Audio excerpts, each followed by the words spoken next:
Hello, and welcome to Assessment Tools for CBME and the Core Outcomes. This is the fourth installment of this webinar series focused on navigating the shift to competency-based medical education, brought to you by STFM and the AFMRD. Today's webinar features two members of the STFM CBME Taskforce, Dr. Olivia Ray Wright, Associate Professor with the University of Washington, and Dr. Valen Wu, Assistant Professor and Physician at UF Health Family Medicine Spring Hill Clinic.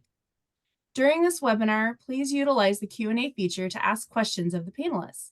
Although you may ask questions at any time, designated time has been set aside to answer your questions toward the end of the presentation. We hope to see you at our next webinar, Building CBME into Faculty Development, on May 15th. You may register for this webinar and access the previous webinars in this series at stfm.org/CBME webinars. Now, Dr. Wu will begin today's presentation.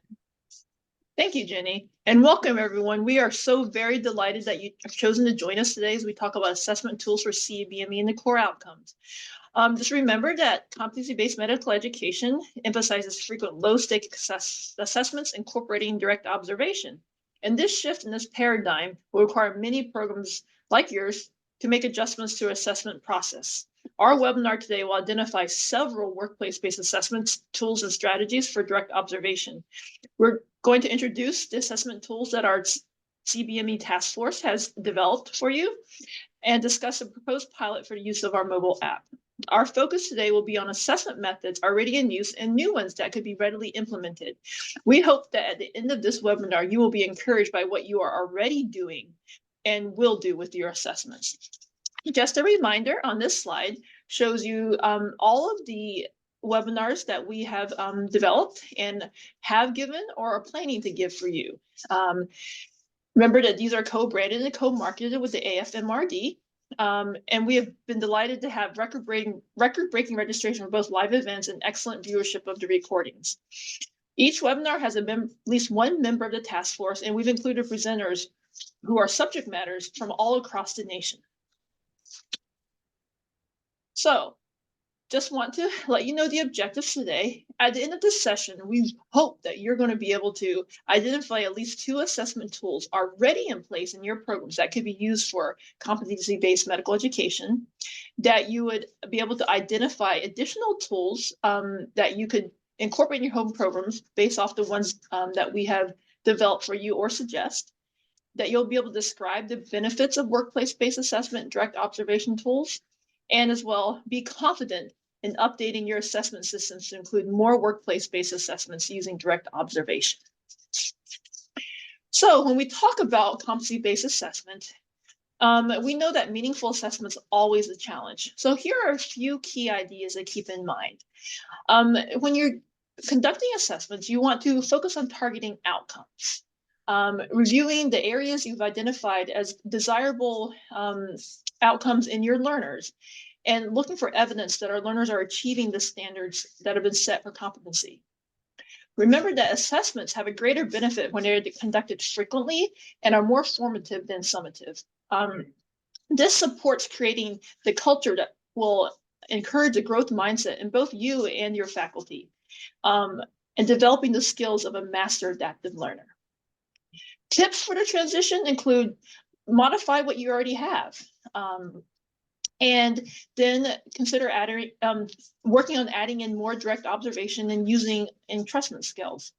This is going to help your competency committee when they make their judgments on their final assessment decisions on your residents. And finally, it helps to conduct development for both your residents and faculty so that you create a shared mental model of how to use the tools and how to also promote that culture of growth and learning that you desire in your program. As you're well aware by now, the ABFM has published 15 core outcomes that must be satisfied by each graduating resident in order to be board certified. These are being phased in over the next 3 years, 5 at a time, starting in June 2024. We will need our assessments to align to be able to address these outcomes to ensure progress toward competence.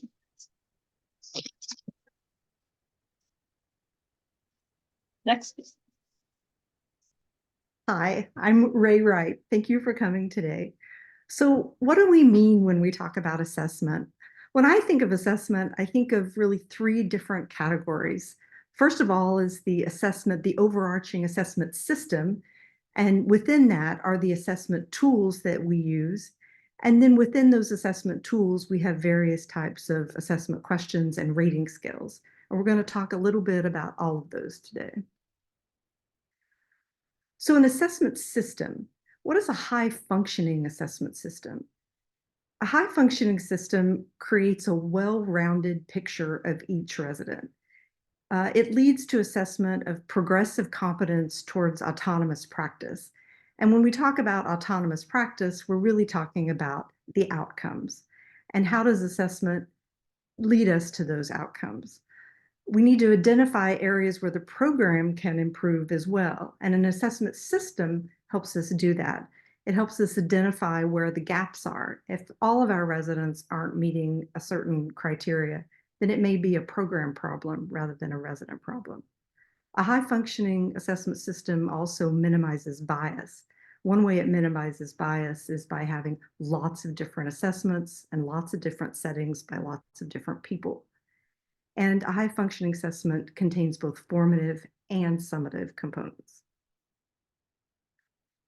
What do we mean by formative and summative? Some of this language is probably very familiar to many of you, but some of you may need a refresher. So, formative assessment is coaching. It's that feedback model that we often talk about. This is the assessment that's done all the time at the point of care. Every time you give a resident feedback, you're doing formative assessment. The value of formative assessment is that it's a two-way thing. It incorporates teaching.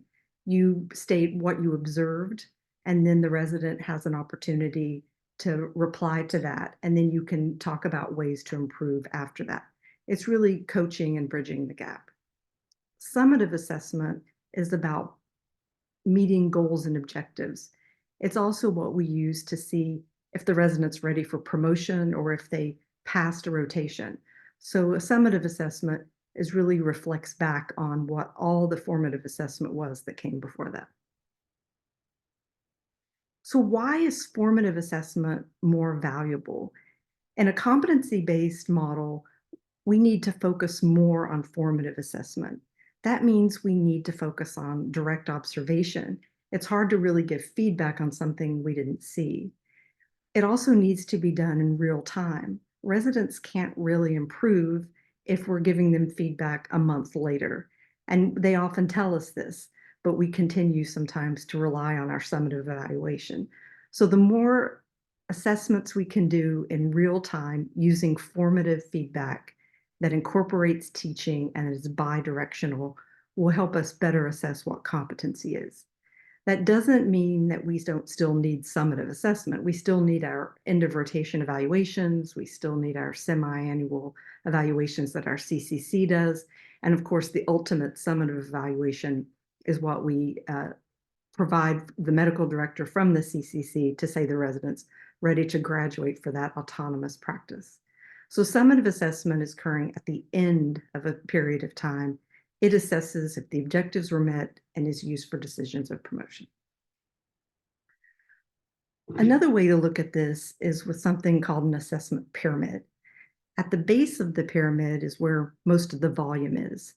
And this is where that ongoing feedback, and at the very base, it's the informal feedback, just what we say during rounds or the comments we make during precepting that aren't necessarily documented. But the heart of competency-based medical education is taking that feedback and formalizing a little bit. It needs to be documented. Otherwise, we can't track the progress. We can't identify when residents are being given feedback and they're able to improve or not. So more of this feedback that's documented related to direct observation is the key to competency-based assessment. The next sort of level of the pyramid are the end of day or shift assessments, as some people call them.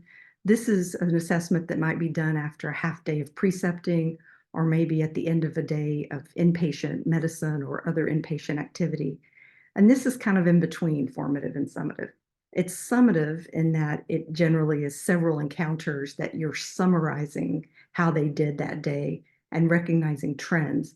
But it can be formative if you are very specific with examples of why you're giving this feedback, and that gives them still to improve in pretty much real time. So that's the next best level and is often easier to implement. And then we move up to the end of rotation evaluations, which are summative of that period of time, whether it be 2 weeks or a month. End of rotation evaluations are really summarizing if they did well enough to pass the rotation. And then we move up to the semi-annual evaluation that's done by the CCC and then generally discussed with the advisor. And again, ideally, we'd be incorporating some formative feedback as part of that process. So a summary from the CCC of how the resident's done, both on their rotations and within the subcompetencies and the milestones, and then feedback about how to improve along with that. And then finally, we have this big summative evaluation for graduation that the program director submits, and he'll be submitting that, or she'll be submitting that in the future as part of an outcomes-based evaluation. So what happens is ABFM, starting in 2024, is going to be asking all programs to report back on whether a resident is competent to demonstrate autonomous practice in these various outcomes. The issue is that we don't want the program director to just be doing this by gestalt or by gut feeling. In a competency-based system, the pyramid starts at the bottom, and then by the time it moves up the pyramid, there are no surprises because the resident's been getting this feedback all along. It's documented that they've been getting it. It's being tracked so they can improve in real time, and hopefully it leads to fewer residents in difficulty. So that sounds probably daunting. That's a lot of assessment talk. I think the key to making it all work is really having the right tools meaning for the situation and for the actual person who's completing the evaluation form or using the tool. So we would like to take a moment here to pause and ask you some of your thoughts. So in a minute, you'll see a poll come up, and it should be up now. And just we're curious to know, to what extent do you feel that your current assessment tools in your program are working well for your residents? Are you very satisfied that your tools are efficient and provide meaningful feedback? Are you mostly satisfied? You get meaningful feedback? Do you like it to be more efficient? Or are you mostly dissatisfied and feel that many of your tools are ineffective right now or confusing? So we are opening it up.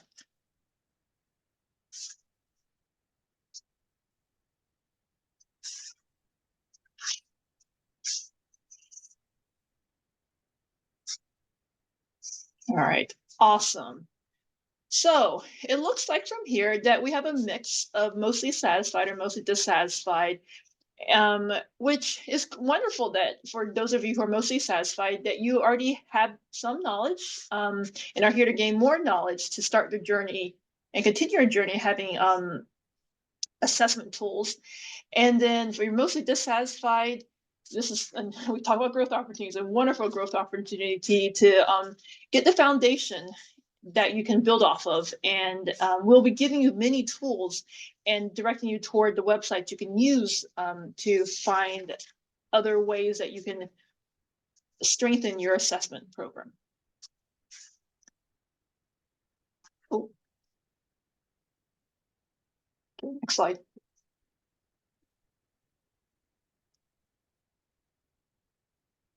Can you advance the slide, Ray? There we go. All right. All right. So when we look at assessment tools and designing your tools, or even which method you'll be using, here are some characteristics of what we, from the literature, evidence shows they should be. We would like your tools to be valid, that it measures what it's supposed to measure. This helps by having clear expectations for both what you're looking for and how you would want to address the outcome you're looking at. It can be formative and focus on skills. You also want your tools to be reliable. And for this, you would it helps to take the time in the beginning to train your faculty evaluators for consistent interpretation of the rating scales or the way the tools are to be used. And Ray will be talking a lot more about this later on in this presentation, so stay tuned. Equivalent. This is the idea that you will get the same results if in different circumstances, such as if it's on a different rotation. Using this tool, you wouldn't get different results because of the location you're in. The two effects, you would look at the educational effect that the tool motivates your learner, and then catalytic effect, it helps improve the system overall. And then finally, acceptable to all stakeholders, to your learners, even to your patients in some ways, your outside faculty, your program faculty, your chair, your DIO, that they find the results credible, not just the tools are good themselves, but how your program is using the tools. Another thing to consider is that assessment tools should minimize bias. When we look at assessment tools, it's helpful to keep in mind that really the main tool is each of you, the faculty. Just as a hammer and a saw is a tool in the carpenter shop, it doesn't work well until it is wielded correctly by the master carpenter. And all of you are master carpenters because you're giving the feedback to the learners. So when we look at tools that minimize, looking at wanting to minimize bias, start with examining your tools for potential bias. Look at your behavioral anchors, and in your training, discuss among your groups how you all see the interpretation of those anchors. Relate those scales back to your SMART objectives, continually to reinforce that shared understanding of what you're looking for. Narrative assessment to be focused on observations. Again, more on this later. Continue to use your group process, which we all have in our clinical competence committee to make the high-stake decisions. And then with that, with competency committees, also be aware of the risk of groupthink. So in your clinical competency committees, promote an environment where differing opinions are welcome and explored. And this is important because I know we are all very nice and no one enjoys being that one person in the room who has a differing opinion of our learner. But remember, both positive and negative differing perspectives are necessary to make the group process more valid and effective. And again, train everybody. So if you're wondering, how often should I be making these assessments? That's a great question. There was a survey in 2023 of the United States residencies, about 50 to 75 evaluations were being done per resident graduation. Now our neighbors to the north, in their model, they recommend over 500. That is a lot of assessments. So the take home point is more. The more assessments you can have, the better it is, because that provides you a lot more data. So it increases the reliability of your assessments. It gives you a more holistic picture of your learner. And for this, consider starting off, if you're going, that's a really big goal, just adding in one more observation per half day clinic per preceptor, or maybe one more in their inpatient rotation and build on from there. So then you're like, well, how do I do that? Well, Ray is going to help us learn and understand how to do that. So do more with less. That always sounds good, but what does that mean? I think it's really about rearranging tools. And of course, that's not going to happen overnight. It's going to take probably 2 or 3 years to do that. Some of the tools we have, we like, and we should keep using those. But some of them we know aren't very good, and it's time to prune them. So we want to focus specifically on the tools that are capturing more in the moment performance. You know, those shift card type tools, the anything that has to do with direct observation. Ideally, you only want to keep the tools that are brief and easy to use, and you want to use tools ideally that you can use on a mobile app. That's the best way to do it in the moment in real time. If your tools aren't reliable or valid, that's another reason just to get rid of them.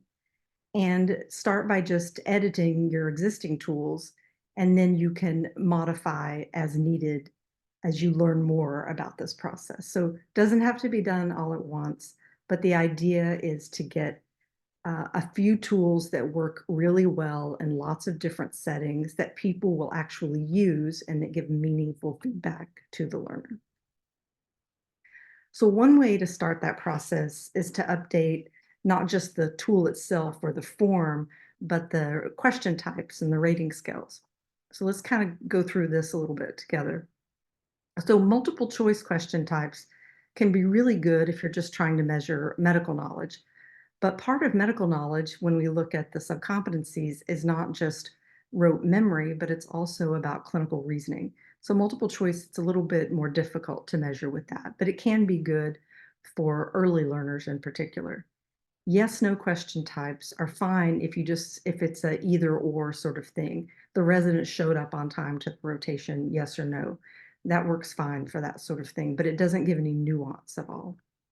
Checklists can be helpful when you're describing the steps of something, whether it be the steps of a procedure or the steps to sharing bad news, the steps to motivational interviewing. So if you're observing a resident and it's something that requires multiple steps that are agreed upon ahead of time, that's a good place for checklists.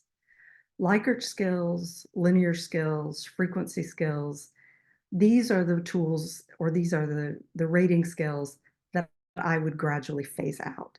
They're so subjective. They're meant to allow a degree of agreement or not, or favorability or not, or how often they do it or not. But it's just almost impossible to get inter-rater reliability when you're using skills like this. So gradually phasing those out is one place to start. The next kinds of grade scales I see used a lot are taken directly from the subcompetencies or the milestones. And that's probably okay for core faculty who really understand the language of that, but it's not so good for community faculty or for adjunct faculty that may not be involved in faculty development. You can customize those, which can be really helpful because then it creates that shared mental model because you've customized the questions to reinterpret the milestones or the subcompetencies. But again, it's still going to take a little bit of training for anybody outside the group that did that. What I'd really like to focus on now are these three: the text or narrative comments, behavioral anchors, and entrustment type skills. So entrustment type skills, I say instead of entrustment skills, because as we learned from that outstanding webinar from last time that was based on entrustment, that's a forward thinking. Ideally, when you're using a true entrustment skill, you're talking about what you trust the resident to do going forward. And what I'm talking about right now is sort of the same thing, but it's talking about what just happened. So in this example, it would be the resident needed complete guidance. So say you observed the resident seeing a patient, how much supervision did they require? And that's what I'm talking about, adding to various evaluation questions, maybe removing those Likert scales and replacing it with an entrustment scale is one way to modify assessments that's in keeping with competency-based medical education. So here's one example of doing this with an outcome. This would be something that would be more likely added to an end of rotation evaluation. So one of the outcomes, I think it's outcome number 2, actually focuses on managing acute illness and injury. So if we modify that outcome slightly so that it fits at the end of a adult medicine rotation, for example, then the question might be, upon completion of this adult medicine rotation, the resident is entrusted to diagnose and manage acute illness and injury for hospitalized patients. And then you plug in this entrustment scale about how well they did. And then this informs as a summative assessment on whether or not that resident is ready for the next level of practice. So you would determine what your expectation is. If it's only as an observer, that's probably a pre-med student. If it's with guided direction, with direct supervision, that's going to be maybe a medical student, a sub-I, or somebody at the beginning of their rotation. With prompting and intermittent direction, with some direct and indirect supervision is going to be that next level after maybe they've had their first rotation. Minor direction with mostly indirect supervision. They've almost got it down. Maybe they didn't even need supervision, you just wanted to add something. And then finally, they can do it independently. So these are more behaviorally based. It's really what you observe and what you trust them to do going forward, as opposed to some degree of competence. So the other assessment question type that is really valuable are narrative comments, but those are only valuable when they're done well. I think most of us have seen narrative comments like this on the column on the left, such as communication skills need work. Well, what does that mean? I mean, the resident is going to worry about it and they're going to try to improve their skills, but they don't really know what that is, especially if it shows up on an end of rotation evaluation, for example. So a better way to do it is to just to be more specific. What part of their communication needs improvement, and maybe give an example of what you observed to lead you to believe that. So we can do that because we're talking about this, but you can even give just a brief worksheet to community preceptors so they can improve their comments as well. And also by sharing this with residents, they'll know what to ask for. But in general, narrative comments are great when they're specific and they're associated with examples whenever possible. The other issue I want to mention related to comments, narrative comments, is talking about behaviors and not attitudes. So having behavioral anchors to the assessment is going to be much more meaningful and less subjective. So an example here is if you have a resident who's consistently showing up late or some other behavior that leads you to believe they're unprofessional, just saying they're unprofessional, again, isn't very meaningful. Adding the behavior, what did they do to make you think they were unprofessional? Did they arrive late? Did they not follow up on results? And then combining that with the effect it has so that it gives more meaning and richness to the comment is much more powerful. So behaviors plus effect rather than the more subjective sort of inferring how they were doing. So we talked a little bit when we started discussing tools about the importance of tailoring the tool to the evaluator. And we all know that evaluations that are completed by core faculty are going to be much more complex, or at least can be much more complex and give richer data than our community preceptors who just aren't going to do it. They're either not going to fill it out or they're going to just check all fives because they got along well with the resident. So we need to make sure that we're tailoring the tools to the actual evaluator. And sort of an overview of that is that core faculty can do things like progressive skills using entrustment. They should really be able to use all the tools in your toolkit. If they can't, that probably means the tool isn't very good and you should get rid of it. If your own core faculty who you're training don't like a tool, then you need a different tool. Community faculty can do direct observation, but they're probably going to need a much shorter evaluation. And ideally, even if they just put comments, that's fine. Because again, residents often won't even look at scores, but they do look at comments. And a little bit of training can go a long way so that these comments are richer. Similarly, staff also, they don't really know how to fill out these sort of more detailed yes or no questions can be very good for this group, but really just stating what is it you're looking for? Are you looking for a resident that meets before their clinic and huddles with their medical assistant to review what they need for the day? Then if you write that out and then have them just comment on that, that's much more likely to be valid and reliable. So prompts with text can be really effective. And of course, you almost have to have, and I've noticed in talks I've given on this before, that not everyone's using 360 evaluations. And I think that bore out also in the survey that went out from ABFM a few months ago. But in order to really assess professionalism, communication skills, and systems-based practice or teamwork, they're going to have to include non-faculty in that mix, in addition, of course, to patients. So common tool types, again, we talked a little bit about end of rotation evaluations. We just talked a little about multi-source or 360 evaluations that sort of give the more well-rounded picture. Patient surveys, I mentioned that briefly, and these can be the ones that your institution is already using for the rest of the physicians in the group. You don't have to reinvent these, but you can. Maybe the ones that the institution's doing are not available to residents, or they're not as, they don't give the information you're looking for. So, but one way or another, getting feedback from the patients and then making sure that feedback gets to the resident and that someone discusses it with the resident so that it can be a bi-directional assessment is really important. Case and procedure logs used to be really important. They're less so now because ACGME just doesn't require as much documentation regarding numbers of cases or procedures, but residents may still need them for credentialing.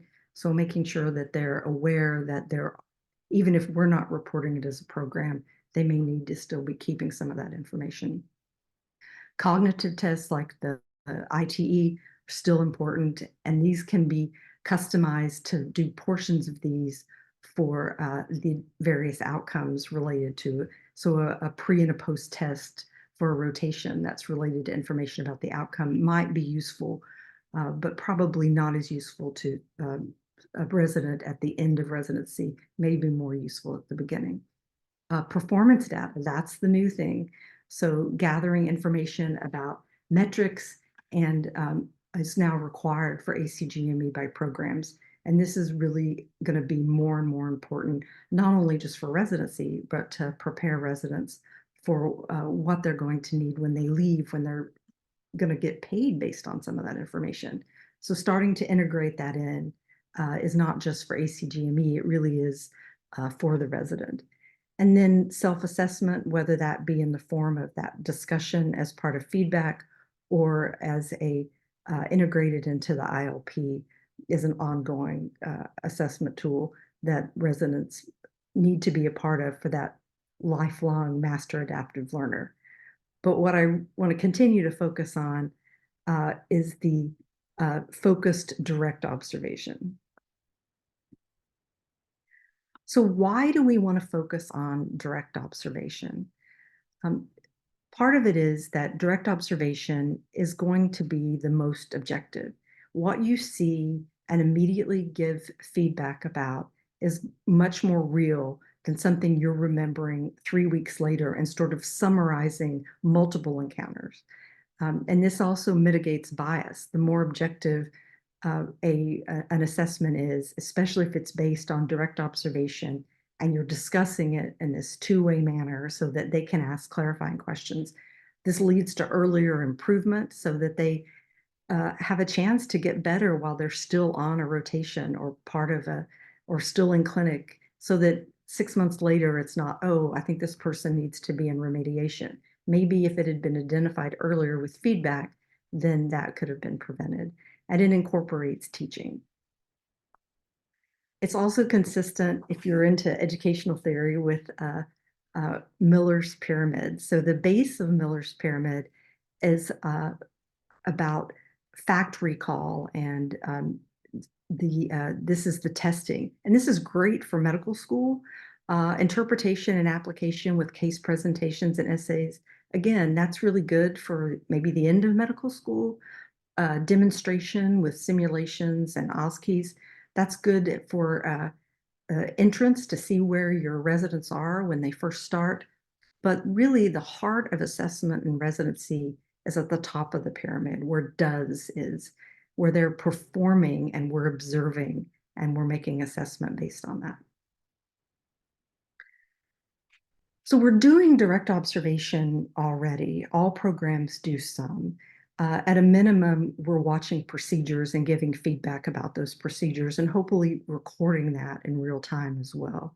Most programs are still using some sort of objective structured clinical exam or OSCE as part of entrance into the program, but it's not necessary. Most programs also have some sort of simulation, even if it's ACLS or NRP or some other uh, big system simulation experience. All programs have some sort of one-to-one precepting, whether that be a faculty shadowing or it could be video, but something where you're actually watching a whole visit. Sometimes it might be for a half day or for a whole day, but we all know that's very resource intensive and it's hard to get very many of those. So what we would like to suggest and recommend are something called encounter snapshots. So in this model, you don't watch, you're not there for a half day with a resident. You're not even there for a whole visit. You're there for just a portion of the visit. So maybe you just go in and watch the resident get the history from the patient, and then you can give immediate feedback and assess how they did with history taking. Or maybe after they've precepted and they're talking about knee pain, you go in and watch them do the physical exam, even a portion of the physical exam. Again, the secret is we do this all the time, we just don't document it. So having a format and having tools where we can document these little snapshots so that we are aware if the resident is progressing and we can track their progress a little bit. Clinical reasoning, that can be assessed in the preceptor room, helping them walking them through their differential diagnosis with something like a SNAPS precepting model can assess clinical reasoning. Shared decision making going in at the end, teamwork, how they're dealing with their medical assistant, professionalism, how did they show up on time that day? There are lots of snapshots we're doing all the time. We're just not always recording them. So how do we record them? It's much more complicated when you have to go back to your computer and log in. And even the most well-intentioned faculty aren't always going to do that. So the task force looked at examples of mobile apps that would be more useful for this exercise. And we first looked at the one from ACGME called the DOCC app. And that one has great content, but it's just not ready for prime time. It's very clunky. It's not ready. It's not customizable. As of now, it doesn't relate to the family medicine outcomes. So we didn't think that this was a good one to recommend specifically for family medicine competency-based assessment, especially as we're trying to incorporate outcomes. We also looked at the M3, which mostly looks at milestones. Again, it's a really cool tool. If you're using it and you like it, you should continue to use it, but it doesn't have a way to assess outcomes right now, and you have to buy it separate from whatever existing assessment system you're using. So we decided to focus on MedHub and New Innovations because over 90% of programs are using one of those two assessment systems. And we worked with them to create a new tool that would address both milestones and outcomes that could be used in the moment in both the inpatient and the outpatient setting, that incorporates feedback within it, and that could also be used with this sort of snapshot approach. So what's ready now? I have to say that New Innovations and MedHub have been amazing partners. I have not ever really worked with them behind the scenes, just use their tools as part of my job, especially New Innovations and MedHub a little bit as well. But working with them behind the scenes, they really are trying to get this right. And so I'm asking everyone to please be patient because the outcomes are brand new. As we know, we're still struggling to figure it out. But they both have existing mobile apps already ready to go. Both of them use their on-demand form systems within those mobile apps. And so what we did is we worked with them to create this new tool, and the title of it is Active Assessment Using Direct Observation. And it does map to both the outcomes and the subcompetencies. There's reporting available so that you can actually run reports on the outcomes and use the usual reporting on both of these for the semi-annual evaluation. So there's more to come on that. But we are updating the toolkit for the STFM Taskforce regularly, and both of these will be fully up and running no later than June. I think MedHubs will probably be available within the week. They have something available now. They're still putting together some of their educational, but they have videos. All of this will be available on the task force and within those applications directly. So hopefully this is useful, and the task force is really going to be relying on you to give us feedback about that. To that end, another thing we have on the toolkit is this thing called the Outcome Assessment Starter Pack, which will have all the recommended tools and all kinds of other information embedded in it. Here's the link here, and I think it's going to be in your chat as well. So here's an excerpt from that Outcome Assessment Starter Pack.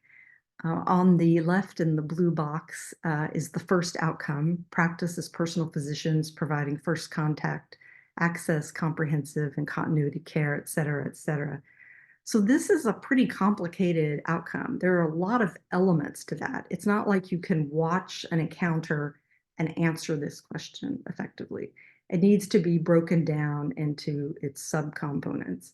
And one way of doing that is what are the subcompetencies and the milestones that you need to be competent in this particular outcome.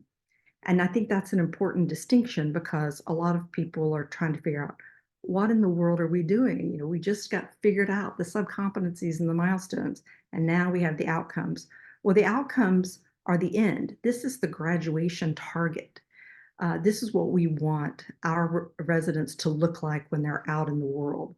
The milestones and the subcompetencies are really just skills to eventually get there. So they're meant to be progressive and build upon each other. So we worked with a little bit with ABFM to come up with which of the subcompetencies would you have to be at a level 4 in order to be competent in each of the outcomes. And so that's where those numbers come from beneath the blue box. And then we went through and read all of the ACGME toolbox guidelines, which is also on the website, and it's an amazing resource. We looked at that. We looked at the Canadian model.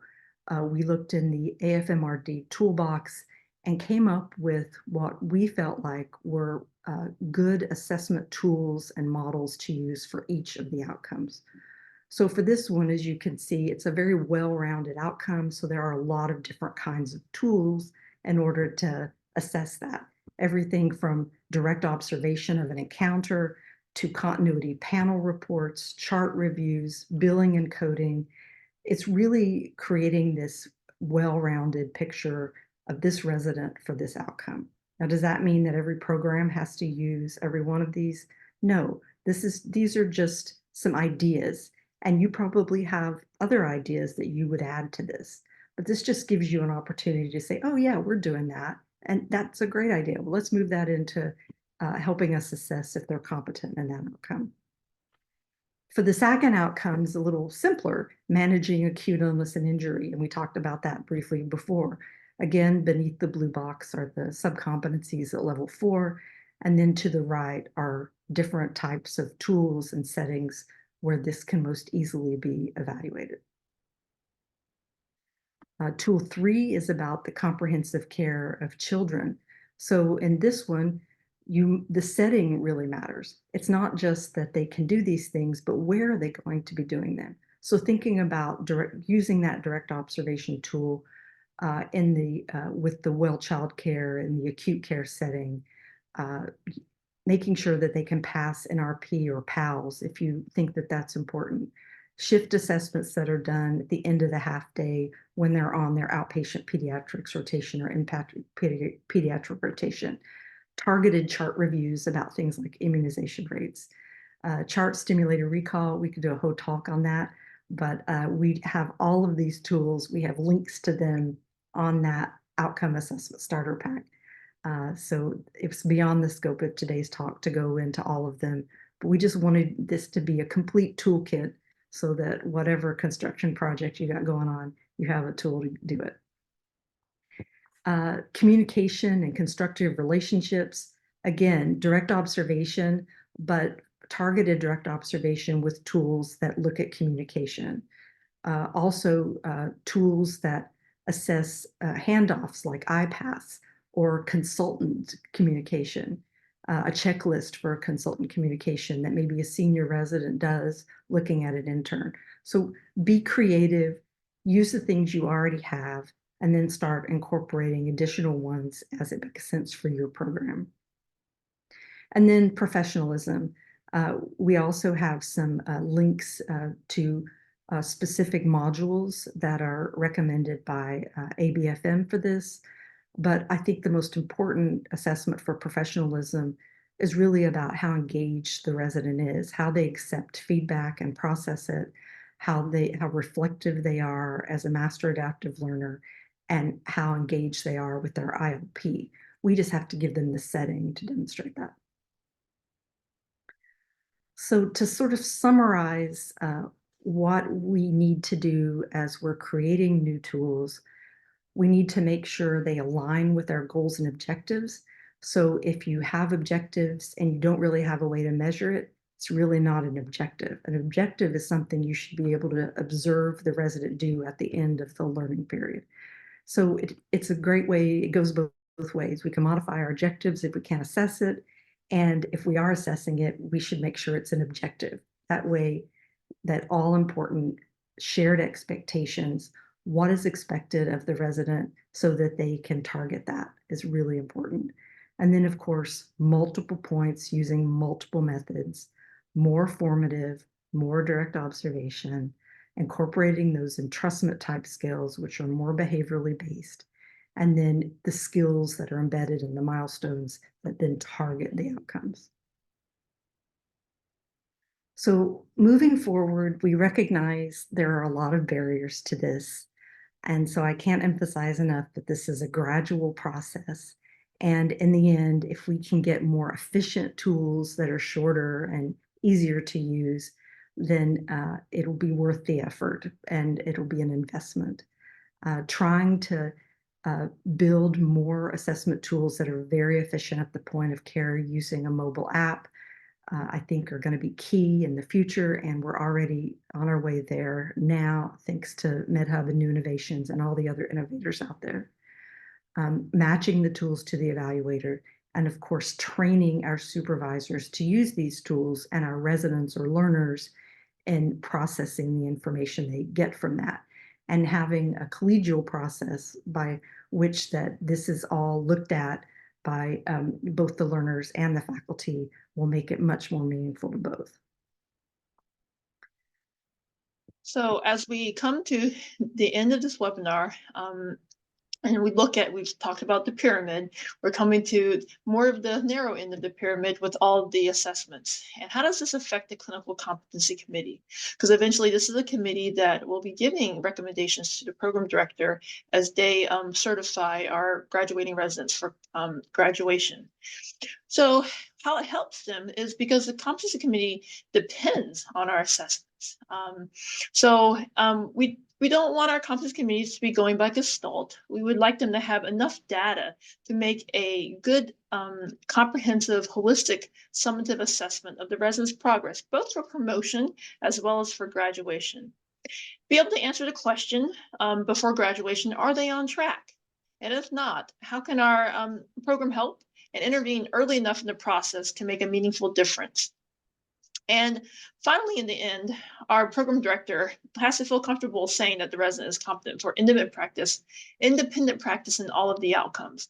And the CCC, they're the conduit to that decision.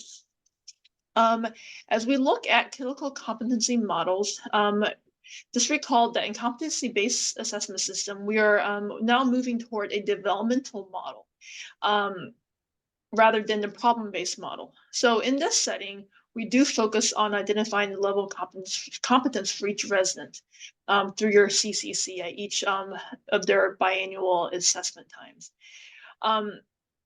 And when we're doing the items of focusing on level of competence, making sure we're covering all of the residents, and also remembering that residents will gain competence in different areas at different rates. This creates a pull toward everybody who wanted to engage in the competency process as we all work together to progress, adapt, and learn.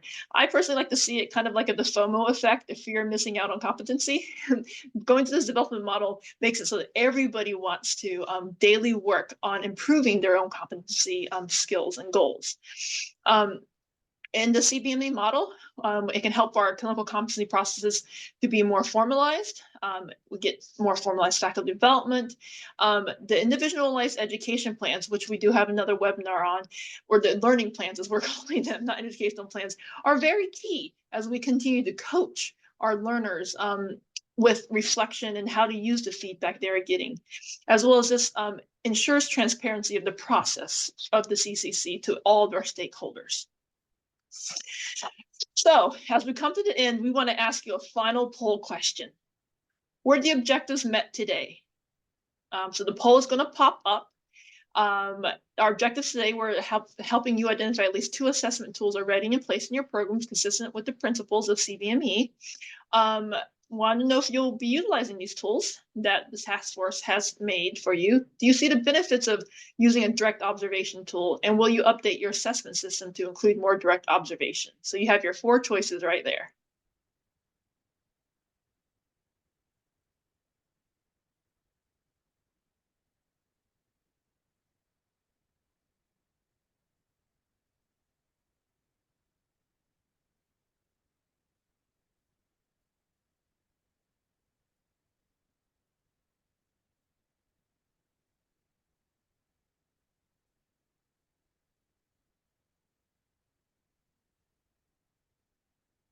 Okay, well, that's wonderful. A lot of you are feeling confident, over half of you, 55%, that you can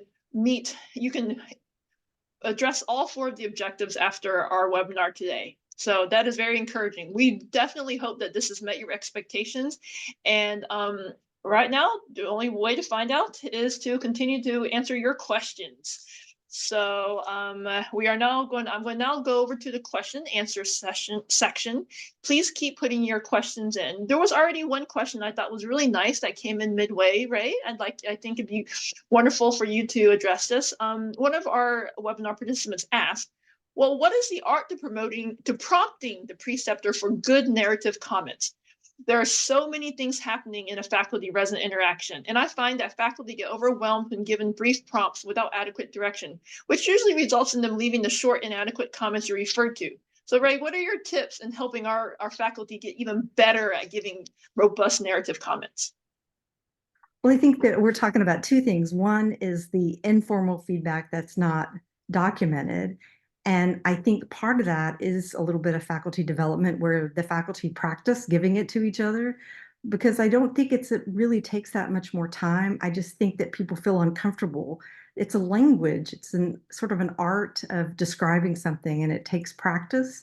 And so I think building in practice for that will help.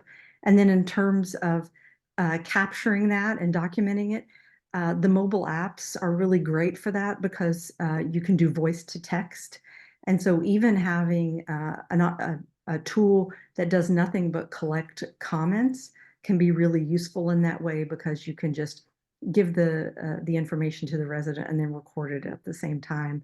And then there it is, ready for the CCC later on. Yeah, wonderful. And I'd like to add that one thing that I do in my teaching is I keep a notebook at my desk. So it helps me, and maybe I go back later on in the day and I'm like, I don't really remember what happened. I can actually write things that I notice. So I actually have a column that says really cool things that I want to highlight on the evaluation. And then I have a column that says observations on the resident. So when it helps me because I know we all see 3 or 4 residents, maybe even 12 residents in a half day in clinic. So sometimes you might get them mixed up in your head. I know I do. So this is really how I keep myself on track. So thank you for that wonderful question. another question, we had 2 questions on the Innovations MedHub tool. Someone wants to be reminded of the name of the tool, and when do you anticipate, again, these tools to be live? Yeah, so the name of the tool is active assessment using direct observation. And so active is supposed to remind us that it's not an assessment you do after the fact, but it's part of the precepting experience and associated with direct observation. So that's the name of it. And then the MedHub, it's already live. So if you go into MedHub now on the homepage, I believe there's directions already for the coordinator or whoever sets up on-demand evaluations to set that up. And they have sent me this week the instructions for both administrators, faculty, and residents, plus a video. And we'll have that up on the website, the STFM website, by tomorrow. For new innovations, they have this ready to go as well. They just want to hold off a little bit on rolling it out because they're doing a really cool package where they're setting up reporting of outcomes, sort of like we do with the milestones. So you'll have the outcome, you'll have a drop-down menu, the evaluations will feed into it. And they didn't want people to start using the tool until that report is set up. Otherwise, the information that's gathered won't feed into that yet, but it'll definitely be ready before the beginning of the year, and we'll have all those instructions in the toolkit, the CBME toolkit as well. I hope that answers your question. Yeah, great. We had a couple more, and I'll answer these. Someone wanted to know MedHub and New Innovation, those 2 separate apps. No, these are the residency management systems. So there are many systems out there, but we found that about 95% of our programs either use New Innovations or MedHub. And another participant asked about what about for my evaluation. So unfortunately, you do use a system, the My Evaluations user, that we did not contact the company to ask them to build this app for us. But I'm sure, I don't know, Ray, I mean, we could potentially, if they reached out to us, help them understand what the components of what we built in, because I believe My Evaluation has an on-the-fly or on-demand app that you can create yourself. Correct? Yes, absolutely. And there's an example of what the form looks like on the toolkit. So you could make your own custom form and make your own custom reports. We've been doing that on New Innovations for the last year for practice. And I'm sure My Evaluations could do the same thing. It won't be quite as robust if they're not engaged in it at the sort of product development level, but it'll still be very useful, I think. Yeah.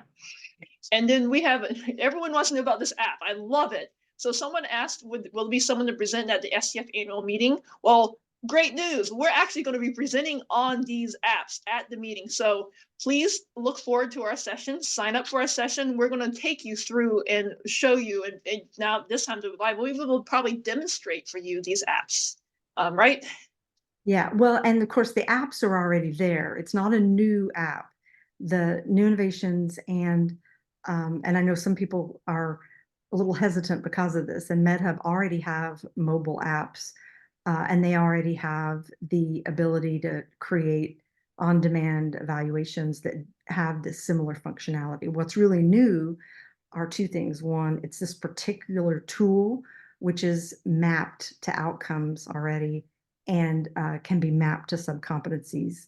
And that was made specifically for the ABFM outcomes, and will then have reporting capability that is brand new, which I think is people sometimes don't give enough, they're not excited about it. But reporting is so important because you really need to give that in the moment feedback, but you also need to be able to collect it for later down the line. And at some point when we're assessing outcomes, we need information that's accurate. And this reporting makes that happen. Yes. And I just think, and just for clarification, I think some people are still a little confused. It's not that you're going to be making an app. We've actually asked the companies to create a pre-designed form that you can access and just copy over into your residency program's existing file of evaluation forms. It's really cool. I think I'm going to do one last question, which I thought was a good one from beginning. Someone asked and made the point that validating assessments require research and multiple iterations and testing. And asked if we have any real validated assessments for competency-based medical education. So I would say, I think based on this, there's actually a really good article by Norcini and all. They updated, it's an article that it's actually called Frameworks for Assessment Systems, I believe is what it's called. And it gives you some guidelines. It actually updated the old, I think it was 2010 article on assessments. Their main point is it's not a single assessment that we're looking at, but really the multiple whole of lots of different assessments over time that tie into your final summative decision, because this framework is really for summative assessments. We are focusing on direct observation because we find that that's stuff that you can do in real time and do it well and give really good formative feedback to your residents. Any additional comments on that, Ray? Yeah, I would just say that entrustment scales have been found to be more valid than other types of scales in terms of measuring what they say they're going to measure, is how sort of the shorthand I think of for validity. And also the tool type that we developed for this active assessment using direct observation is based on the Mini CX and the Ottawa Competency Assessment Tool, both of which have been recommended by ACGME as more valid on clinical skills. Yeah, agreed. All right, well, we've come to the end of the hour. We're just glad that you hung in there with us. Glad that there's a lot of still curiosity about this topic. So on behalf of Ray and I, thank you so much for attending, and we look forward to helping you guys out even more in the future. Bye. Thank you.